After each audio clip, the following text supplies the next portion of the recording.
بسم اللہ الرحمن الرحیم۔ حکیم الامت مجدد الملت حضرت مولانا اشرف صاحب تھانوی رحمۃ اللہ علیہ کی کتاب حیات المسلمین سے روح بست و سوم پڑھ کر سناتا ہوں۔ صبر و شکر کا بیان۔ انسان کو جو حالتیں پیش آتی ہیں، خواہ اختیاری ہوں یا غیر اختیاری، وہ دو طرح کی ہوتی ہیں۔ یا تو وہ طبیعت کے موافق ہو جاتی ہیں، ایسی حالت کو دل سے اللہ تعالیٰ کی نعمت سمجھنا اور اس پر خوش ہونا اور اپنی حیثیت سے اس کو زیادہ سمجھنا اور زبان سے خدا تعالیٰ کی تعریف کرنا اور اس نعمت کا گناہوں میں استعمال نہ کرنا، یہ شکر ہے۔ اور یا وہ حالتیں طبیعت کے موافق نہیں ہوتی بلکہ نفس کو اس سے گرانی اور ناگواری ہوتی ہے، ایسی حالت کو یہ سمجھنا کہ اللہ تعالیٰ نے اس میں میری کوئی مصلحت رکھی ہے اور شکایت نہ کرنا، اور اگر وہ کوئی حکم ہے تو اس پر مضبوطی سے قائم رہنا، اور اگر وہ کوئی مصیبت ہے تو مضبوطی سے اس کو سہارنا اور پریشان نہ ہونا، یہ صبر ہے۔ اور چونکہ صبر زیادہ مشکل ہے، اس لیے اس کا بیان شکر سے پہلے بھی کرتا ہوں اور زیادہ بھی کرتا ہوں۔ اول تو اس کے کثرت سے پیش آنے والے موقع بطور استعمال کے بتلاتا ہوں، پھر اس کے متعلق آیتیں اور حدیثیں لکھتا ہوں۔ وہ مثالیں یہ ہیں، مثلا نفس دین کے کاموں سے گھبراتا ہے اور بھاگتا ہے، یا گناہ کے کاموں کا تقاضا کرتا ہے، خواہ نماز روزہ سے جی چراتا ہے، یا حرام آمدنی کو چھوڑنے سے یا کسی کا حق دینے سے ہچکچاتا ہے۔ ایسے وقت ہمت کر کے دین کے کام کو بجا لائے اور گناہ سے روکے، اگرچہ دونوں جگہ کسی قدر تکلیف ہی ہو، کیونکہ بہت جلدی اس تکلیف سے زیادہ آرام اور مزہ دیکھے گا۔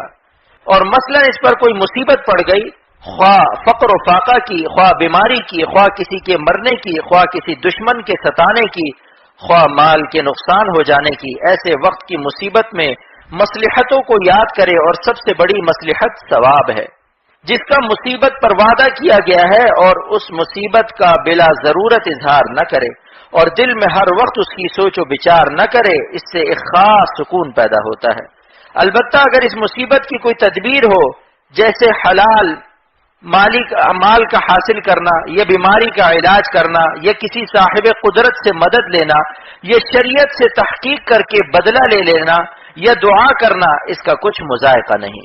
اور مثلا دین کے کام میں کوئی ظالم روک ٹوک کر کے یا دین کو ذلیل کرے، وہاں جان کو جان نہ سمجھے، قانون عملی اور قانون شرعی کے خلاف نہ کرے، یہ صبر کی ضروری مثالیں ہیں۔ آگے آیتیں اور حدیثیں ہیں۔ نمبر 1، فرمایا اللہ تعالیٰ نے، اور اگر تم کو حب مال و جاہ کے غلبے سے ایمان لانا دشوار ہو تو مدد لو صبر اور نماز سے۔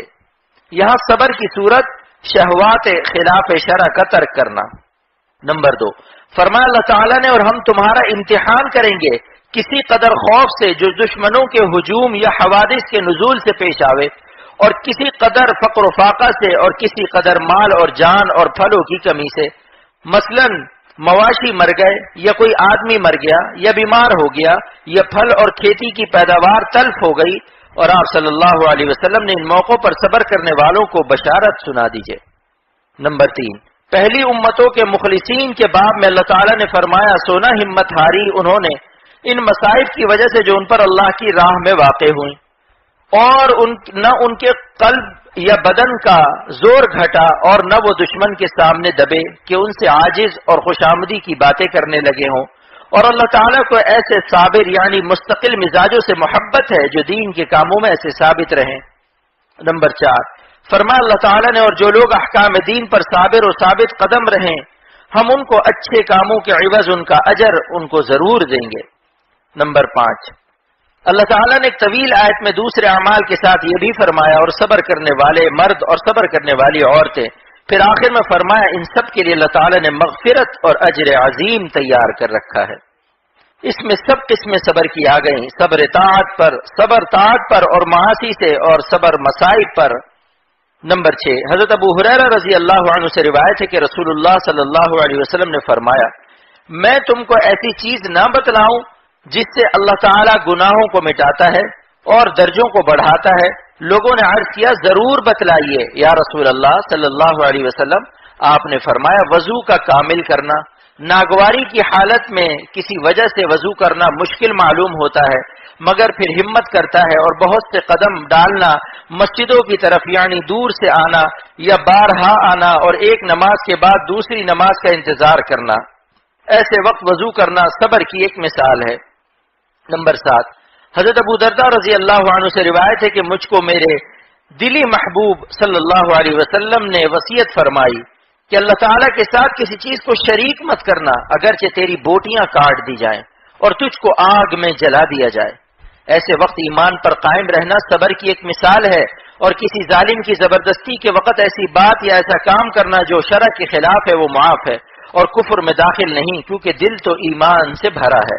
نمبر 8، ابن عباس رضی اللہ عنہ سے روایت ہے کہ رسول اللہ صلی اللہ علیہ وسلم نے ابو موسیٰ رضی اللہ عنہ کو ایک لشکر پر سردار بنا کر دریا کے سفر میں بھیجا۔ ان لوگوں نے اسی حالت میں اندھیری رات میں کشتی کا بادبان کھول رکھا تھا اور کشتی چل رہی تھی۔ اچانک ان کے اوپر سے کسی پکارنے والے نے پکارا، اے کشتی والو ٹھہرو، میں تم کو خدا تعالیٰ کے حکم کی خبر دیتا ہوں جو اس نے اپنی ذات پر مقرر کر رکھا ہے۔ ابو موسیٰ رضی اللہ عنہ نے کہا، اگر تم کو خبر دینا ہے تو ہم کو خبر دو۔ اس پکارنے والے نے کہا، اللہ تبارک و تعالیٰ نے اپنی ذات پر بات مقرر کر لی ہے کہ جو شخص گرمی کے دن میں روزہ رکھ کر اپنے کو پیاسا رکھے گا، اللہ تعالیٰ اس کو پیاس کے دن یعنی قیامت میں جب پیاس کی شدت ہوگی سیراب فرمائے گا۔ یہ بھی صبر کی ایک مثال ہے۔ نمبر 9، حضرت عائشہ رضی اللہ عنہا سے روایت ہے کہ رسول اللہ صلی اللہ علیہ وسلم نے فرمایا، جو شخص قرآن پڑھتا ہو اور اس میں اٹکتا ہو اور اس کو مشکل لگتا ہو، اس کو 2 ثواب ملیں گے۔ یہ بھی صبر کی ایک مثال ہے، اور یہ پوری حدیث اوپر گزر چکی ہے۔ نمبر 10، حضرت عائشہ رضی اللہ عنہا سے روایت ہے کہ رسول اللہ صلی اللہ علیہ وسلم نے فرمایا، سب میں زیادہ پیارا عمل وہ ہے جو ہمیشہ ہو اگرچہ تھوڑا ہی ہو۔ ظاہر ہے کہ اس طرح ہمیشہ نبھانے میں ضرور کسی نہ کسی وقت نفس کو دشواری ہوتی ہے، اس لیے یہ بھی صبر کی ایک مثال ہے۔ نمبر 11، حضرت ابو ہریرہ رضی اللہ عنہ سے روایت ہے کہ رسول اللہ صلی اللہ علیہ وسلم نے فرمایا، دوزخ گھری ہوئی ہے حرام خواہشوں کے ساتھ اور جنت گھری ہوئی ہے ناگوار چیزوں کے ساتھ۔ جو عبادتیں نفس پر دشوار ہیں اور جن گناہوں سے بچنا دشوار ہے، اس میں سب آ گئے۔ نمبر 12، ابو ہریرہ اور ابو سعید رضی اللہ عنہما سے روایت ہے کہ رسول اللہ صلی اللہ علیہ وسلم نے فرمایا، کسی مسلمان کو کوئی مصیبت یا کوئی مرض یا کوئی فکر یا کوئی رنج یا کوئی تکلیف یا کوئی غم نہیں پہنچتا یہاں تک کہ کانٹا چبھ جائے، مگر اللہ تعالیٰ ان چیزوں سے ان کے گناہ معاف فرماتا ہے۔ نمبر 13، حضرت عائشہ رضی اللہ عنہا سے روایت ہے کہ رسول اللہ صلی اللہ علیہ وسلم نے فرمایا، کوئی ایسا شخص نہیں جو طاعون کے واقع ہونے کے وقت اپنی بستی میں صبر کیے ہوئے ٹھہرا رہے اور یہ اعتقاد رکھے کہ وہی ہوگا جو اللہ تعالیٰ نے تقدیر میں لکھ دیا ہے، مگر ایسے شخص کو شہید کے برابر ثواب ملے گا۔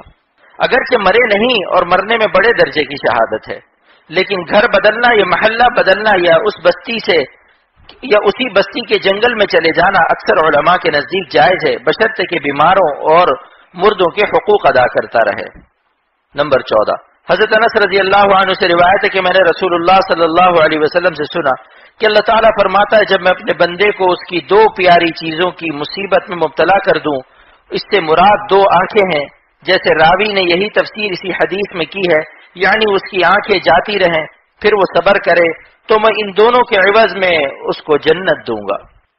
نمبر 15، حضرت ابو ہریرہ رضی اللہ عنہ سے روایت ہے کہ رسول اللہ صلی اللہ علیہ وسلم نے فرمایا کہ اللہ تعالیٰ فرماتا ہے، میرے مومن بندے کے لیے جب کہ میں دنیا میں رہنے والوں میں سے اس کے کسی پیارے کی جان لے لوں پھر وہ اس کو ثواب سمجھے اور صبر کرے، میرے پاس جنت کے سوا کوئی بدلہ نہیں۔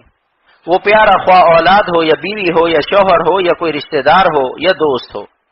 نمبر 16، حضرت ابو موسیٰ اشعری رضی اللہ عنہ سے روایت ہے کہ رسول اللہ صلی اللہ علیہ وسلم نے فرمایا، جب کسی بندے کا بچہ مر جاتا ہے اللہ تعالیٰ فرشتوں سے فرماتا ہے، تم نے میرے بندے کے بچے کی جان لے لی؟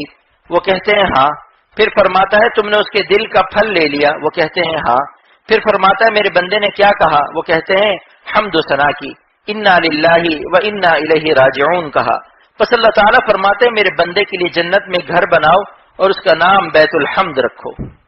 نمبر 17، حضرت ابو درداء رضی اللہ عنہ سے روایت ہے کہ رسول اللہ صلی اللہ علیہ وسلم نے فرمایا، 3 شخص ہیں جن سے اللہ تعالیٰ محبت کرتا ہے اور ان کی طرف متوجہ ہو کر ہنستا ہے جیسا اس کی شان کے لائق ہے اور ان کی حالت پر خوش ہوتا ہے۔ ان 3 میں ایک وہ بھی ہے جو اللہ تعالیٰ کے لیے جان دینے کو تیار ہو گیا، جہاں اس کی شرطیں پائی جائیں، پھر خواہ جان جاتی رہے خواہ اللہ تعالیٰ اس کو غالب کر دے اور اس کی طرف سے کافی ہو جائے۔ اللہ تعالیٰ فرماتا ہے میرے اس بندے کو دیکھو میرے لیے کس طرح اپنی جان کو صابر بنا دیا۔ یہ صبر کا بیان ہو چکا، اب کچھ شکر کا بیان کرتا ہوں۔ اور یہ شکر جس طرح خود اپنی ذات میں بھی ایک عبادت ہے، اسی طرح اس میں ایک یہ بھی خاصیت ہے کہ اس سے ایک دوسری عبادت یعنی صبر آسان ہو جاتا ہے، عقلی طور سے بھی اور طبعی طور سے بھی۔ عقلی طور سے تو اس طرح کہ جب اللہ تعالیٰ کی نعمتوں کو سوچنے کی اور ان پر خوش ہونے کی جو کہ شکر میں لازم ہے عادت پختہ ہو جائے گی، تو مصیبت وغیرہ کے وقت یہ بھی سوچے گا کہ جس ذات پاک کے اتنے احسانات ہوتے رہتے ہیں، اگر اس کی طرف سے کوئی تکلیف بھی پیش آ گئی اور وہ بھی ہماری ہی مصلحت اور ثواب کے لیے، جیسا اوپر حدیثوں سے معلوم ہوا، تو اس کو خوشی سے برداشت کرنا چاہیے۔